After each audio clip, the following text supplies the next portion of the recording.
सकाळच्या या समयी आपणा सगळ्यांचं एस चर्च नंदुरबार सहर्ष स्वागत करीत आहे. विजय संगीतातून एक हिंदी विभागातलं गीत आपण गाणार आहोत. विजय संगीत गीत नंबर 293, खुदावन तेरी फजल से हमारी आज तक जिंदगी.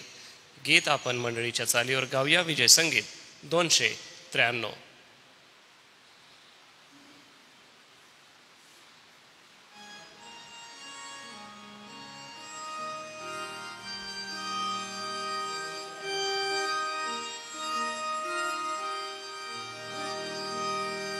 खुदावन तेरे फजल से हमारी आज तक जिंदगी, हम सबको यह ताकत दे कि करे तेरी बंदगी. खुशी से हम देखते रोज खुदावंद के, यीशु मसीह की खातिर से गुनाह हमारे बख्श तू दे. खुशी से हम देखते रोज खुदावंद के. हम जाते पाक दरगाह और करे पाक इबादत को. खुदाया हम पर कर निगाह और हम पर मुवज्जह हो. खुशी से हम देखते रोज खुदावंद के. यीशु मसीह की खातिर से गुनाह हमारे बख्श दे. खुशी से हम देखते रोज खुदावंद के. खुदावंद हम पर जाहिर हो और सबकी तू करता आलिम. जो गाफिल हो जगा उनको और अपना दीन फैला रही. खुशी से हम देखते रोज खुदावंद के. यीशु मसीह की खातिर से गुनाह हमारे बख्श दे. खुशी से हम देखते रोज खुदावंद के. प्रियजन हो, या दिवसांमध्ये आपण स्तोत्रसंहितेचं मनन करीत आहोत आणि माझा विश्वास आहे हे स्तोत्रसंहिता आम्हा सगळ्यांच्या विश्वासाला बळकटी देणार आहे. आजच्या होणाऱ्या सेवेसाठी आजचं जे मनन आहे ते सन्माननीय रेव्हरंड जयेश पठारे पाळक साहेब यांच्याकडून आहे. येणाऱ्या मननासाठी वाच्या संपूर्ण दिवसभरासाठी आपण प्रभूची कृपा मागणार आहोत. मी विनंती करणार आहे डॉक्टर रेव्हरंड जी जयकर पाळक साहेब आपणाला कृपा करून आपण पुढे या. आजच्या दिवसाच्या या आरंभीची प्रार्थना करा व होणाऱ्या डिव्हेशनसाठी आपण प्रभूची कृपा सुद्धा मागा.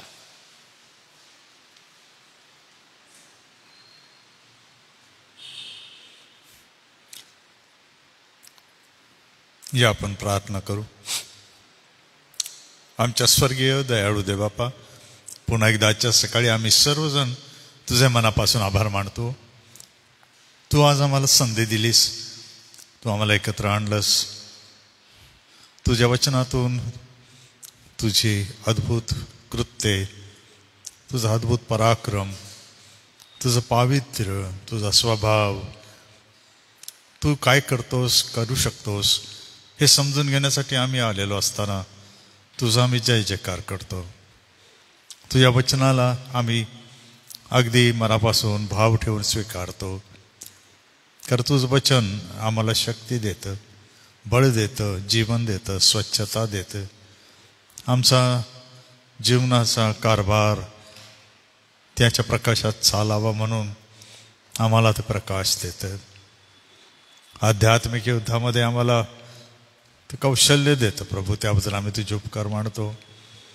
AC church Nandurbar trust Nandurbar आणि सर्व सेवा कार्यासाठी आम्ही तुझे उपकार मानत आजच्या सकाळी स्तोत्र 2 मधून आम्ही तुझ्या वचनाचा मनन ऐकत असताना प्रभुदेव बापा तू रेव्हरंड पठारे यांना सहाय्य कर.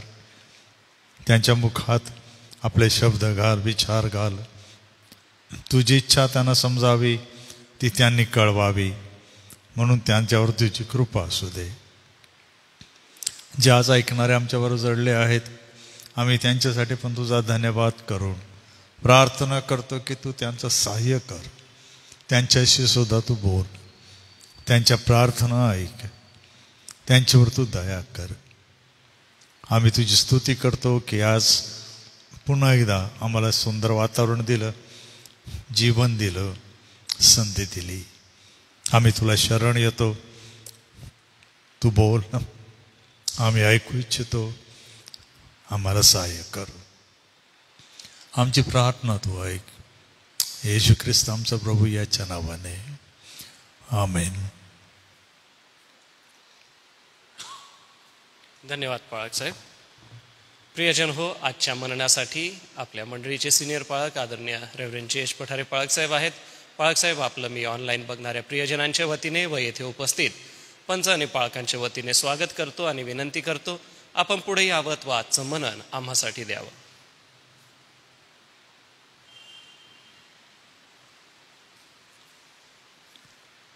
सर्वांना प्रभू येशूच्या नावामध्ये सलाम. आज सकाळच्या मननासाठी स्तोत्रसंहिता 2 आपण काढूया आणि 1 ते 12 ही वचनं आहेत आणि ती आपण वाचन करू. परमेश्वराच्या अभिषिक्ताचे राज्य. राष्ट्रांनी दंगल का मांडले आहे? लोक व्यर्थ योजना का करीत आहेत? परमेश्वराविरुद्ध व त्याच्या अभिषिक्ताविरुद्ध पृथ्वीवरील राजे उठले आहेत. सत्ताधीश एकत्र जमून मसलत करीत आहेत की चला आपण त्यांची बंधने तोडून टाकू, आपणावरील त्यांचे पाश फेकून देऊ. स्वर्गात जो राजासनारूढ आहे तो हसत आहे. प्रभू त्यांचा उपवास करीत आहे. पुढे त्यांच्याशी क्रोधयुक्त होऊन बोलेल. तो संतप्त होऊन त्यास घाबरे करेल. तो म्हणेल, मी आपल्या पवित्र सियोन डोंगरावर आपला राजा अधिष्ठित केला आहे. मी परमेश्वराचा निर्णय कळवितो. तो मला म्हणाला, तू माझा पुत्र आहेस, आज मी तुला जन्म दिला आहे. माझ्याजवळ माग, म्हणजे मी तुला राष्ट्रीय वतना दाखल देईल. पृथ्वीच्या दिगंतापर्यंतचे स्वामित्व तुला देईन. लोहदंडाने तू त्यास फोडून काढशील. कुंभाराच्या मडक्यासारखा त्यांचा चुराडा करशील. राजांनो, आता शहाणे व्हा. पृथ्वीवरील न्यायाधीशांनो, बोध घ्या. भीड धरून परमेश्वराची सेवा करा. कंपित होऊन हर्ष करा. पुत्राने रागावू नये आणि तुम्ही वाटेने नाश पावू नये म्हणून त्याचे चुंबन घ्या, कारण त्याचा क्रोध त्वरित पेटेल. त्याला शरण जाणारे सगळे धन्य होत. देवा, वाचलेली ही सर्व वचनं आपणा सर्वांसाठी आशीर्वादित करो. स्तोत्र 2 हे आपल्याला माहीत आहे की हे मसीहाविषयी स्तोत्र आहे आणि त्या संबंधाने आपण समजून घेण्यापूर्वी पार्श्वभूमी या संपूर्ण स्तोत्राची जर आपण थोडक्यात लक्षात घेतली तर आपल्याला ह्या स्तोत्रसंहितेमधून परमेश्वर खूप काही आशीर्वाद दिल्याशिवाय राहणार नाही. आणि म्हणून स्तोत्रसंहिता 150 अध्याय आहेत आणि ह्या आपण नेहमी म्हणत राहतो की दाविदाचं स्तोत्र, परंतु दाविदाने लिहिलेले हे 73 स्तोत्र आहेत. आणि मग इतर जे ज्यांनी लिहिले आपण त्याविषयी पाहू. इब्री भाषेमध्ये तेहिलीम असा शब्द वापरलेला आहे या स्तोत्रांना, आणि याचा अर्थ आहे स्तवने असा आहे. आणि या इब्री भाषेमधील तेहलीम म्हणजे स्तवने याचा अर्थ ईशस्तवन करण्यासाठी हे लिहिलेले स्तोत्रे आहेत. ग्रीक भाषेमध्ये त्याला साम म्हटलेलं आहे, म्हणजे गीते. आणि PSALMS आपण नेहमी साम नंबर इतक्या, त्याचा अर्थ आहे गीते. आणि इंग्रजी भाषेमध्ये त्याला सॉन्ग म्हणतात, सॉन्ग नंबर. आता हे इब्री भाषेमध्ये तेहलीम असो, ग्रीकमधील साम असो किंवा इंग्रजीमधील सॉन्ग, आणि या सगळ्यांचा अर्थ संगीताच्या साथीने गावयाची गीते. आणि हे सगळे संगीत स्तोत्र आहेत. जरी सर्व स्तोत्रे हे स्तवने नाहीत, तरी त्यापैकी बहुस्तोत्रे स्तवनाविषयी लिहिलेले आहेत. आणि हे फार महत्त्वाचं आहे. गीते गात परमेश्वराचे स्तवन करण्याचे यहुदी राष्ट्रांना फार महत्त्व आहे. आणि यहुदी राष्ट्रांचं हे अतिशय महत्त्वाचं पुस्तक आहे की परमेश्वराची स्तुती गीते गात.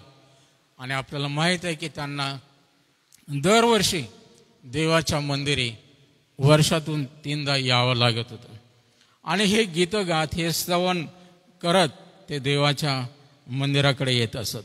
आणि म्हणून पवित्र शास्त्रामध्ये ह्या पुस्तकाला एवढं महत्त्व आहे. केवळ त्यांच्यासाठीच नाही, आपण म्हणतो फक्त हे इस्रायल लोकांसाठी आहे असं नाही, परंतु सर्व विश्वासणाऱ्यांसाठी पण आहे. आता ते थोड्या काळासाठी, जुन्या कराराच्या काळापुरतं नाही, पण हे सर्व काळासाठी लिहिलेलं आहे. आणि ते जीव की प्राण असं आहे.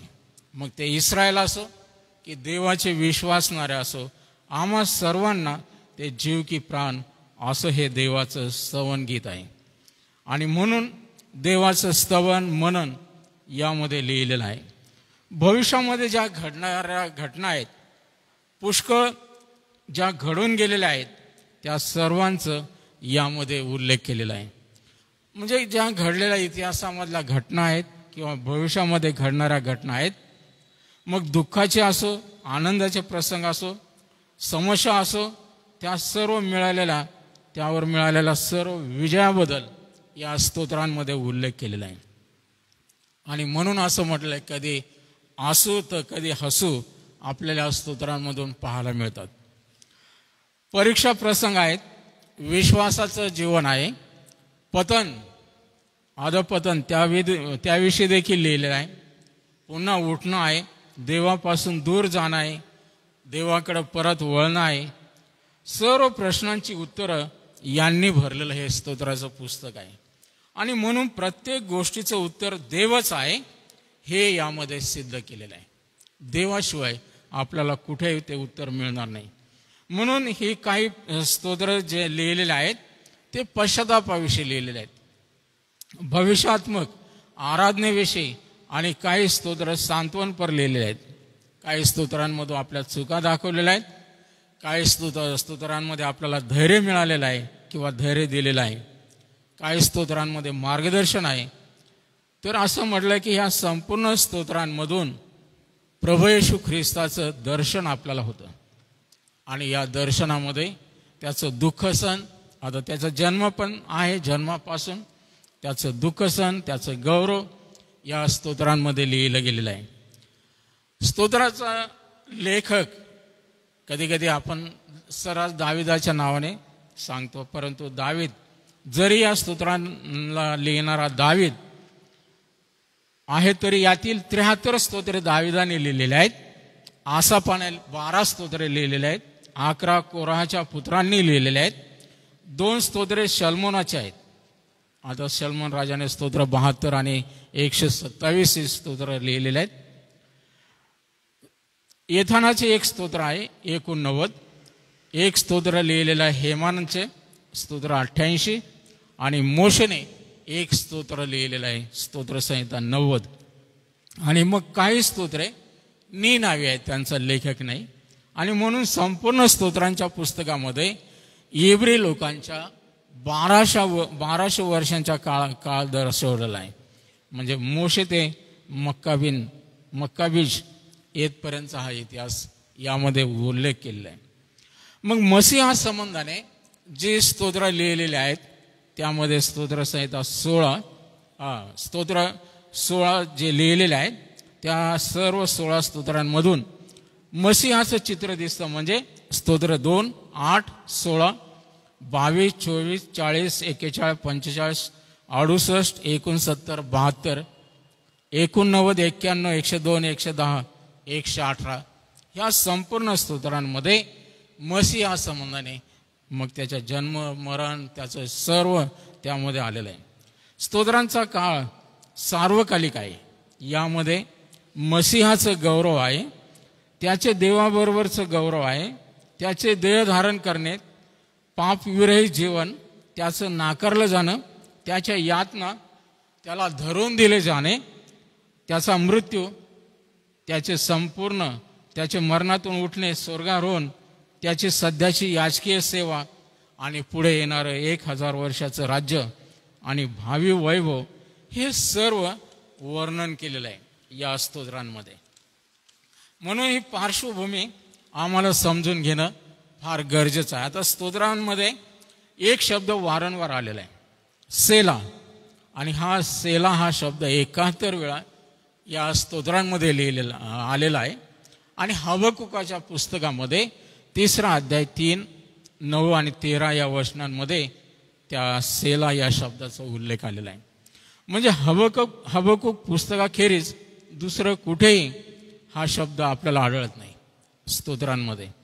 सेला या शब्दाचा अर्थ आहे टू पौस किंवा सलाल, म्हणजे टू लिफ्ट अप, म्हणजे संगीत धरण्याकरता वापरलेला हा शब्द आहे. आणि याचा अर्थ हे संगीत आपल्याला धरायचं आहे, त्याला उचलायचं आहे. तर असं म्हटलं की त्याला हा शब्द टू लिफ्ट अप, संगीत धरण्याकरता हा शब्द वापरलेला आहे. मग पश्चातापाचे जे स्तोत्रे लिहिलेले आहेत याला इंग्रजीमध्ये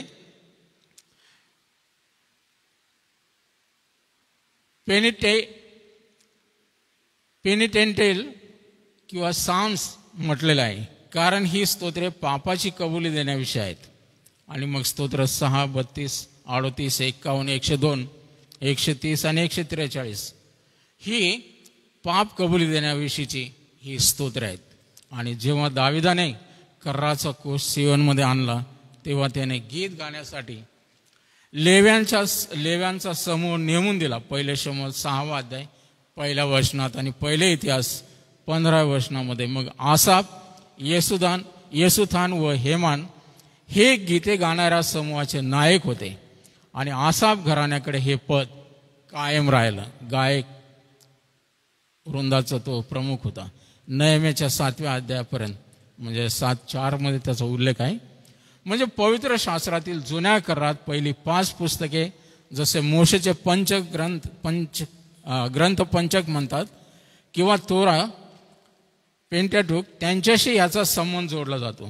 आणि म्हणून या भागांना स्तोत्रे यामध्ये या पहिल्या 5 पुस्तकांशी जोडलेले आहेत. म्हणजे भाग 1 मध्ये स्तोत्र 1 ते 41 पर्यंत, म्हणजे उत्पत्ती ज्याला म्हटलेलं आहे की पायाभूत सत्य, या मोशेने लिहिलेल्या उत्पत्ती या पहिल्या पुस्तकाचा भाग त्याला पायाभूत सत्य म्हटलेलं आहे. आणि स्तोत्र 1 ते 41 ही पायाभूत सत्य म्हणून मानलेले आहेत. भाग दुसरा आहे स्तोत्र 42 ते 72 त्याला निर्गमनाशी जोडलेलं आहे. आणि मुक्ती अथवा सुटका त्या संबंधाने ही स्तोत्र आहेत. तिसऱ्या भागामध्ये स्तोत्र 73 ते 89 जे पुस्तक लेवी असं म्हटलं की ते पवित्र स्थानासंबंधाने उल्लेख केलेला. तसं या स्तोत्रांमध्ये त्याबद्दल पवित्र स्थानाबद्दल अधिक उल्लेख केलेला आहे. भाग 4 त्यामध्ये 90 ते 106 म्हणजे गणना पुस्तकामध्ये जसं अरण्यातील प्रवास आहे ते प्रवास वर्णना संबंधाने आहे. आणि भाग 5 107 ते 150 जसं अनुवाद, पुनरावलोकन आणि सारांश लिहिलेला आहे. आणि म्हणून असं म्हटलं की जसं मोशेने लिहिलेले पहिले 5 पुस्तकं त्याला ग्रंथ पंचक म्हटलेलं आहे, तसं या स्तोत्राला ग्रंथ पंचकामध्ये विभागलेला आहे 5 भागामध्ये. आणि शेवटी नवीन करारामध्ये स्तोत्र संहितेचे एकूण 116 संदर्भ पवित्र आत्म्याने नमूद केलेले आहेत. आणि मग आपण आजची या स्तोत्र 2 बद्दल ज्यावेळेस आपण अभ्यासू त्यामध्ये प्रत्येक 3 वचनांमध्ये असं म्हटलंय की काही लोक गटांबद्दल किंवा लोकांबद्दल उल्लेख केलेला आहे आणि परमेश्वराच्या अभिषिक्ताचं किंवा मसीहाच्या राज्यासंबंधाने या स्तोत्रामध्ये वर्णन केलेलं आहे. आणि हे मसीहाचं स्तोत्र म्हटलेलं आहे कारण देवाने नेमस्त केलेला राजा तो सर्व जगावर लोहदंडाने राज्य करणार आहे. आणि एकूण 12 वचनांमध्ये 3 वचनांमध्ये वेगळ्या व्यक्तींचा उल्लेख यामध्ये केलेला आहे. जसं वचन 1 ते 3 मध्ये बंड करणाऱ्या लोकांचा गट त्यांचं वर्णन आहे. आणि ह्या बंड करणाऱ्या लोकांचा आवाज ऐकू येत आहे. ते देवाच्या अभिषिक्ता विरुद्ध बंड करत आहेत आणि त्यामध्ये विदेशी राष्ट्र आहेत, लोक आहेत, त्यामध्ये इस्रायली लोक सामील झालेले आहेत. आता जसं प्रेषितांची कृत्य 4 अध्याय 25 ते 28 ही वचनं जर वाचली तर प्रभू येशू ख्रिस्ताने पेत्राने प्रभू येशू ख्रिस्ताच्या या कार्यासंबंधाने ज्यावेळेस विरोध झाला आणि असं म्हटलं की त्यामुळे त्याने म्हटलं की आमचा पूर्वज तुझा सेवक दावीद याच्या मुखाने पवित्र आत्म्याद्वारे म्हटले की राष्ट्र का खवळले, लोकांनी व्यर्थ योजना का केल्या, पृथ्वीचे राजे अधिकारी एकत्र जमले आणि मग त्यामध्ये हेरोद पंत एकत्र आले. हे पूर्वी योजून ठेवलेलं होतं आणि त्याप्रमाणे त्या घटना घडत आलेल्या आहेत. आणि वचन 3 मध्ये म्हटलेलं आहे तर चला आपण त्यांची बंधने तोडून टाकू, त्यांचे पाश फेकून देऊ. नीतिसूत्र 1 अध्याय 24 ते 29 मध्ये परमेश्वर म्हणतो की मी त्या लोकांना हाक मारली पण ते आले नाही, त्यांनी हात पुढे केला पण कोणी त्यांना लक्ष दिलं नाही. यास्तव तुमच्या विपत्काली मीही हसेल. परमेश्वर या इस्रायल लोकांबद्दल या सर्व लोक गटांबद्दल म्हणत आहे की ज्यांनी आपलं मन कठीण केलेलं आहे, ज्यांनी ह्या प्रभूच्या हाकेला ओ दिले नाही, प्रतिसाद दिला नाही, देवाने हात पुढे केला त्यावेळेस कोणी लक्ष दिलं नाही, त्यावेळेस देव म्हणतो मी तुमच्या विपत्काली तुम्हाला हसेल, तुमच्यावर संकट आले असता मी तुमची थट्टा करीन आणि मग ते मला हाक मारतील पण मी लक्ष देणार नाही. याचा अर्थ या स्तोत्रकर्त्याने या स्तोत्र 2 मध्ये या मसीहाच्या राज्याबद्दल लिहिलेलं आहे की आज जर आपण त्याच्या विरुद्ध या प्रकारची बंडाळी करू, त्याचं ऐकणार नाही तर आपल्यावर एक दिवस ही वेळ येणार आहे. म्हणून वचन 4 मध्ये लिहिलेलं आहे अशा लोकांकडे पाहून देव हसत आहे, प्रभू त्यांचा उपवास करत आहे. आणि यामध्ये असं म्हटलं की 4 प्रकारचे लोक गट आहेत. राजा हेरोद अंतिपास हा एक आहे, तो जगातील लोकांचं प्रतीक आहे. हे जगातले लोक हे सर्व प्रभू येशूच्या विरोधात होते. पिलात हा जगातील अधिकाऱ्यांचं दर्शक आहे आणि विदेशी जे आहेत जगातील लोकांचं चित्र आहे.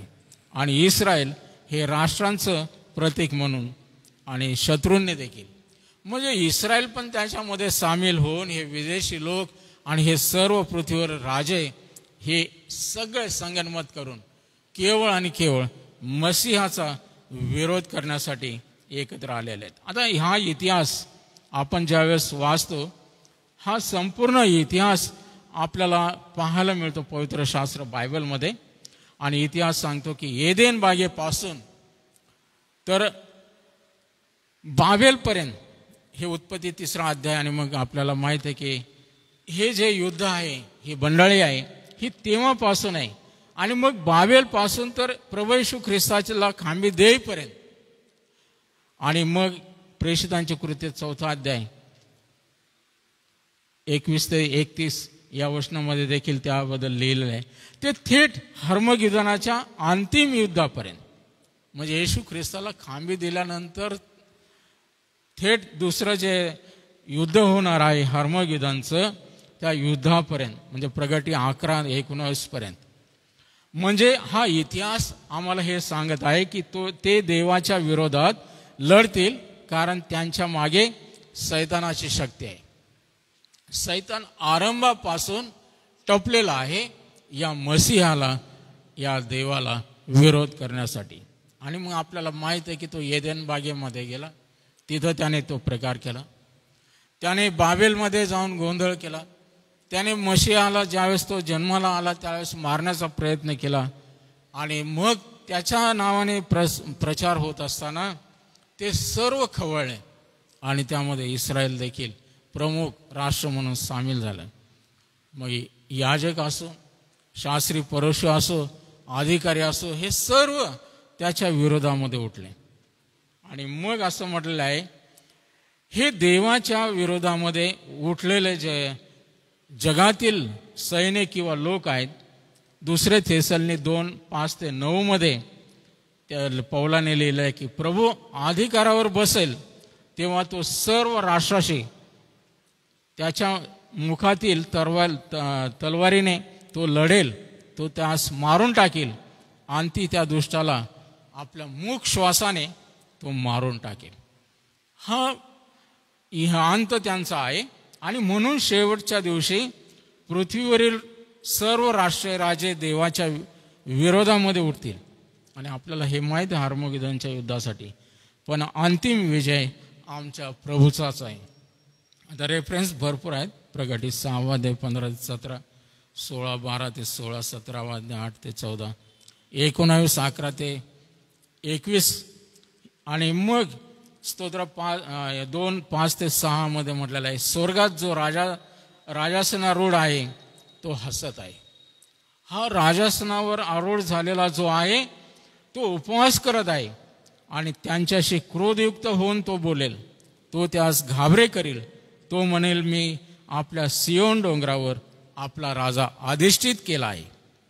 आणि तो देव त्या पुत्राला असं म्हटलं की त्याचा प्रिय तो पुत्र आहे आणि तो विजय मिळवून आलेला आहे आणि त्याला सर्व सत्ता सोपवली. तो देवाच्या उजवीकडे आहे. आणि म्हणून 7-9 मध्ये म्हटलेलं आहे, परमेश्वर म्हणतो, मी परमेश्वराचा निर्णय कळवितो. तू माझा पुत्र आहेस आणि तू मला माग, म्हणजे मी राष्ट्र तुला वतना दाखल देईल. पृथ्वीच्या दिगंतापर्यंतचे स्वामित्व मी तुला देईल. म्हणजे प्रभू येशू ख्रिस्त या जगामध्ये देह धारण करून आला आणि त्याने म्हटलं की माझं राज्य या जगाचं नाही. हा जो येणाऱ्या काळाबद्दल बोलत आहे, भविष्य काळाबद्दल, त्या प्रभूच्या राज्याबद्दल 9-12 या वचनामध्ये लिहिलं आहे की प्रभूचं राज्य युगानुयुग टिकणारं राज्य आहे. दानियल 2 प्रमाणे. राजांनो, आता शहाणे व्हा, बोध घ्या, भीड धरून परमेश्वराची सेवा करा, कंपित होऊन हर्ष करा. पुत्राने रागावू नये, वाटेने नाश पाहू नये म्हणून त्याचे चुंबन घ्या, कारण त्याला शरण जाणारे सगळे धन्य होत. याचा अर्थ एक संधी देव या लोकांना, या राष्ट्रांना, या लोकांना देत आहे. ज्यांनी विरोध केला, जे त्याच्या विरोध उठले, ज्यांनी त्याला ठार मारलं, अशा सर्वांना पवित्र आत्मा एक संधी देत आहे, चेतावणी देत आहे. मग पृथ्वीवरचे राजाधीश असो, राजे असो, न्यायाधीश असो, सर्वांना चेतावणी आहे की त्या देवाच्या पुत्राबरोबर समेट करून घ्या, त्याच्या अधीन व्हा. कारण त्याच्या अधीन होण्याचा हा समय आहे, परत संधी मिळणार नाही. आणि जरी या सर्व विदेशी, इस्रायली या सर्वांनी मिळून मसीहाविरुद्ध एकोपा केला, मसलत केली, त्याला नाकारले, मारले, पण शरण येण्यासाठी त्यांना देव परत एक संधी देत आहे. आणि मग त्याच्या संबंधाने असं म्हटलं की त्याचं चुंबन घ्या. म्हणजे त्या पुत्राचं चुंबन घ्या याचा अर्थ पश्चातापाचं चिन्ह आहे. अश्रू आणि चुंबन हे पश्चातापाचं दर्शक आहे. जसं आपल्याला उधळ्या पुत्राचा बाप त्या आपल्या मुलाने किती पाप केलं, तो विरोधात गेला, सर्व त्याने बर्बाद करून आला, पण तो बापाकडे आला पश्चातापी होऊन. त्या बापाने त्याचे चुंबन घेतले, पित्याने त्याचं चुंबन घेतलं. पुत्राचं चुंबन घेणे म्हणजे त्याचा सन्मान करणे, त्याला शरण जाणे, त्याच्यावर प्रीती करणे, त्याच्याशी समेट करून घेणे. आणि वधस्तंभावर ख्रिस्ताने जे कार्य केलेलं आहे त्या कार्यामध्ये देव मानवाचा जगाचा देवाबरोबर समेट करून घेत आहे. आज ही संधी आहे समेटाची, आणि म्हणून असं म्हटलं की एक दिवस त्याच्यासमोर प्रत्येक गुडघा टेकला जाईल. आज आम्हाला ही संधी देव का देत आहे? कदाचित आपण विरोध करणारे, छळ करणारे, किती बदमाश, किती विरोधक, अशा सर्वांना देव संधी देत आहे पश्चातापाची. आणि म्हणून संधी साधून घेणं आज आम्हाला गरजेचं आहे. स्तोत्र संहिता 2 मसीहा संबंधाने आहे, आणि तो मसीहा एक दिवस राजा म्हणून येणार आहे, आणि त्याचं राज्य सर्व काळचं टिकणारं राज्य राहणार आहे. त्या राज्यामध्ये प्रवेश करण्यासाठी, त्या राज्यात आपल्याला जाण्यासाठी देव आम्हाला आग्रह करत आहे, विनवणी करत आहे. म्हणून आम्ही त्या पुत्राबरोबर, त्या मसीहाबरोबर आपला समेट करून घेऊ. आपण त्या पश्चातापी होऊन त्याला शरण येऊ, त्याला आपलंसं करू, आणि त्याच्या येणाऱ्या राज्यामध्ये सदा सर्व काळ देवाबरोबर आपण राहूया. देवा करू या वचनाच्या द्वारे आपल्याला आशीर्वाद देऊ. थँक्यू. सर्व समर्थ परमेश्वराला धन्यवाद असो. किती सुंदर ही पवित्र वचनं प्रियांनो आपल्या कानी पडलेली आहेत. आणि आमचा प्रभू, आमचा उद्धारक आम्हासाठी या भूतलावरती आला, आणि तो तारणारा आहे ही स्पष्ट घोषणा. तो उद्धारक आहे, तो सोडविणारा आहे, तो आमचा मसीहा आहे. प्रियजन हो, आम्हाला स्तोत्रामधून याची ओळख झाली, यासाठी प्रभूला धन्यवाद असो. आजच्या वचनाच्या सेवेसाठी मी रेव्हरंड जयेश पठारे पाळक साहेब आपलं मनपूर्वक आभार मानतो. पुन्हा एक वार आपल्या नित्य प्रार्थना आहेत, त्यासाठी आपण प्रार्थना करणार आहोत. सन्मान्य रेव्हरंड LP वळवी पाळक साहेब सगळ्यांच्या वतीने आपणाला प्रार्थना करायची आहे. ज्यांचे वाढदिवस आहे त्यापैकी आज रमाकांत ठाकूर यांचा वाढदिवस आहे, त्यांच्यासाठी आपण प्रार्थना करूया. सोबतच आजारी प्रियांची आपण पुन्हा एक वार आठवण करूया. प्रभुदेव बाप त्यांना आरोग्य देव. पावसासाठी विशेष प्रार्थना करू, कारण की आम्हाला पाऊस हवा आहे. परमेश्वराने आम्हाला पाऊस द्यावा. सोबतच दिनांक 22 या तारखेला, म्हणजेच याच महिन्यामध्ये 22 तारखेला महिला मंडळाचं 1 दिवसीय शिबिर आहे. तर त्या होणाऱ्या शिबिरासाठी व जे वक्तेगण आहे पुण्यावरून ते येणार आहेत, शिंदे सिस्टर आहेत, त्यांचं येणं परमेश्वराने आशीर्वादित करावं, यासाठी आपण विशेष प्रार्थना करूया. महिला मंडळाचं शिबिर 22 तारखेला आहे. सोबतच मंडळीची आध्यात्मिक वाढ व्हावी यासाठी प्रयत्नशील असलेले सर्व पाळक वर्ग ह्यांच्यासाठी प्रभूची कृपा मागूया, आणि या सर्वस्वाच्याद्वारे आपण प्रभूकडे जाऊ. सगळ्यांच्या वतीने पाळक साहेब पुढे येतील, प्रार्थना करतील. प्रभूची प्रार्थना म्हणू व आशीर्वाद सुद्धा रेव्हरंड LP वळवी पाळक साहेब देतील. प्रार्थना करू आपण. पवित्र स्वर्गीय प्रेमळ पित्या, धन्यवादित आमच्या पवित्र बापा, प्रभू येशूच्या पवित्र नावात या सकाळच्या समयी आम्ही तुझ्या दयेबद्दल, तुझ्या सर्व चांगुलपणाबद्दल, तुझ्या कृपेबद्दल आम्ही धन्यवाद देतो. तुझी जीवनाची वचने पुन्हा एकदा तुझ्या दासाकरवी आम्हा सर्वांसमोर तू आणलेली आहे. आम्ही मनापासून धन्यवाद देतो. ही जी वचने आहे ही सर्व काळासाठी आहे. हो, त्या काळामध्ये देवाचा अभिषिक्त मसीहा त्याला विरोध झाला. वर्तमान काळामध्ये देखील प्रभू विरोध झाला, परंतु आम्ही पाहतो की त्याचं सार्वभौमत्व, त्याचा अंतिम विजय, सर्व राष्ट्रासमोर त्याचा महिमा आणि त्याच्या गौरवी राज्याची स्थापना तो करणार आहे. आणि त्या राज्यामध्ये येण्याचं आमंत्रण त्याने आज देखील कृपेचं द्वार उघडं ठेवलं, म्हणून आम्ही धन्यवाद देतो. तुझ्या दासाच्या द्वारे आलेलं वचन ज्याने ऑनलाईनमध्ये ऐकलं आहे, इथे जमलेल्या तुझ्या सर्व दासांनी ऐकलं, त्याबद्दल आम्ही धन्यवाद देतो. प्रभू येशू, मी प्रार्थना करतो की ज्या प्रियजनांचे वाढदिवस आहे त्या सर्व प्रियजनांना या येणाऱ्या वर्षामध्ये तू आपली कृपा पुरीव, त्यांना मार्गदर्शन दे आणि त्यांचं संरक्षण कर. जगात येणाऱ्या सर्व प्रकारची संकटे आणि विपत्ती यापासून तुझ्या लेकरांचं रक्षण कर. प्रभू, जे रमेश ठाकूर त्यांचा वाढदिवस आहे आणि ज्या इतरांचे वाढदिवस आहेत, सर्वांना प्रभू तू आशीर्वादित कर, अशी मी प्रार्थना विनंती करतो.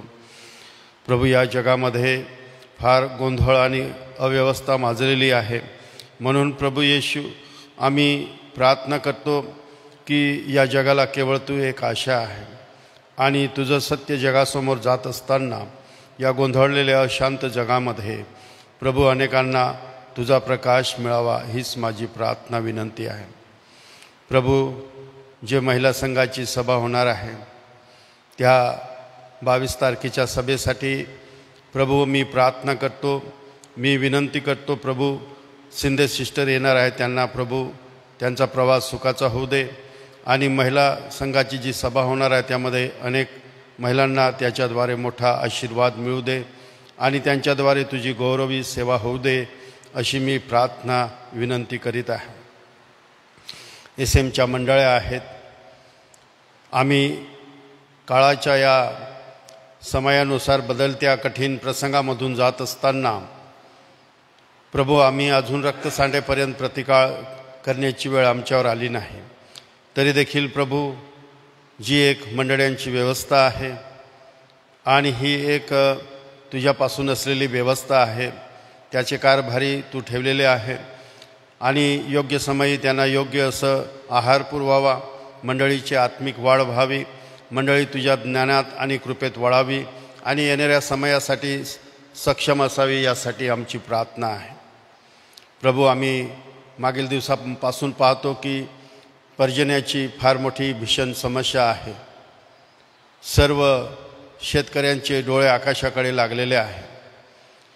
आम्ही प्रार्थना करतो प्रभू येशू, जे आम्हाला एक विपुल पर्जन्य आणि जोरदार पर्जन्याची साठी आमची विनवणी आहे, हे सर्व तुझ्यापासून आहे. ज्यावेळेस प्रभू तू या सर्व गोष्टी करतो तेव्हा हे होणार आहे, कारण तुझ्या इच्छेशिवाय एक बूंद देखील पृथ्वीवर पडत नाही. नासोरी येशूच्या नावाने प्रार्थना करतो. येणाऱ्या काही समयामध्ये दिवसामध्ये तू आम्हाला विपुल पर्जन्य तू पाठवून दे आणि प्रभू आम्हाला तू आनंदित कर अशी मी प्रार्थना करतो. प्रभू, जे आजारी दुःखी आहे, वयोवृद्ध आहे, तुझे दास आहे आणि वयोवृद्ध लोक आहेत, त्यांना या दिवसात तुझी कृपा पुरीव. त्यांच्या शरीरामध्ये उतारवयामध्ये असलेल्या सर्व प्रकारच्या व्याधीपासून त्यांना तू सोडीव आणि त्यांना तू शक्ती दे अशी मी प्रार्थना विनंती करतो. पुन्हा एकदा प्रभू, सुंदर सहभागितेबद्दल मी धन्यवाद देतो आणि ही प्रार्थना येशूच्या नावाने करीत आहे. आमेन. प्रभूची प्रार्थना म्हणूया. हे आमच्या स्वर्गातील पित्या, तुझे नाव पवित्र मानिले जाओ, तुझे राज्य येऊ, जसे स्वर्गात तसेच पृथ्वीवरही तुझ्या इच्छेप्रमाणे हो. आमची रोजची भाकर आज तू आम्हास दे आणि जसे आम्ही आमच्या ऋणास ऋण सोडितो तसेच तू आमची ऋणे आम्हास सोड आणि आम्हास परीक्षेत आणू नकोस, तर आम्हास सर्व वाईटापासून सोडील, कारण की राज्य, सामर्थ्य आणि गौरव ही सर्व काळ तुझीच आहे. आमेन. पाळक साहेब आशीर्वाद देतील.